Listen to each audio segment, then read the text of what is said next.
The next part of our story takes place later that night after they had celebrated the Passover meal and Jesus had washed the disciples' feet.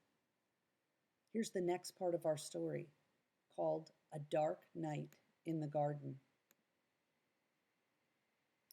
The wind was picking up now, blowing clouds across the moon, shrouding the garden in darkness. "Stay up with me," Jesus asked his friends. They said yes and waited under the olive trees, but they were tired and soon fell asleep. Jesus walked ahead alone into the darkness. He needed to talk to his heavenly Father. He knew it was time for him to die. They had planned it long ago, he and his Father. Jesus was going to take the punishment for all the wrong things anybody had ever done or ever would do. "Papa, Father," Jesus cried, and he fell to the ground. "Is there any other way to get your children back? To heal their hearts? To get rid of the poison?" But Jesus knew there was no other way. All the poison of sin was going to have to go into his own heart. God was going to pour into Jesus' heart all the sadness and brokenness in people's hearts. He was going to pour into Jesus' body all the sickness in people's bodies. God was going to have to blame his son for everything that had gone wrong. It would crush Jesus.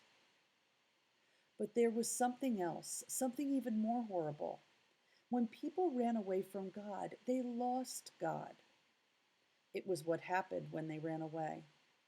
Not being close to God was like a punishment. Jesus was going to take that punishment. Jesus knew what that meant. He was going to lose his Father. And that, Jesus knew, would break his heart too, in two. Violent sobs shook Jesus' whole body. Then Jesus was quiet, like a lamb. "I trust you, Papa," he said. "Whatever you say, I will do." Suddenly, through the trees, a glitter of starlight flashed, of steel. Into the quiet garden came whispers, muffled voices clanking metal, and the sound of boots marching. Jesus stood up. He woke his friends. Now is the time," he said gently.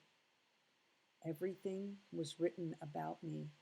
What God had been telling his people all through the long years, it was all coming true. And into the night, with burning torches and lanterns, with swords and clubs and armor, they came, an army of soldiers. Judas led them straight to Jesus so they could arrest him.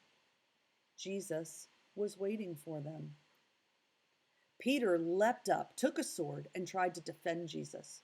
He sliced off a guard's ear. Jesus immediately touched the guard and healed him. "Peter," he said, "this is not the way." Peter didn't realize that no army, no matter how big, could ever arrest Jesus, not unless Jesus let them. Then Jesus, who had never done anything except love people, was arrested, as if he were a criminal. Jesus' friends were afraid, so they ran away and hid in the dark shadows. The guards marched Jesus off and took him to the leaders. The leaders put Jesus on trial. "Are you the Son of God?" they asked. "I am," Jesus said. "Who do you think you are, to call yourself God? You must die for calling yourself the Son of God." Only the Romans were allowed to kill prisoners, so the leaders made a plan. "We'll tell the Romans, this man wants to be our king, and then they will crucify him."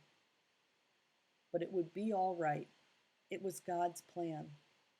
"It was for this reason that I was born into the world," Jesus said.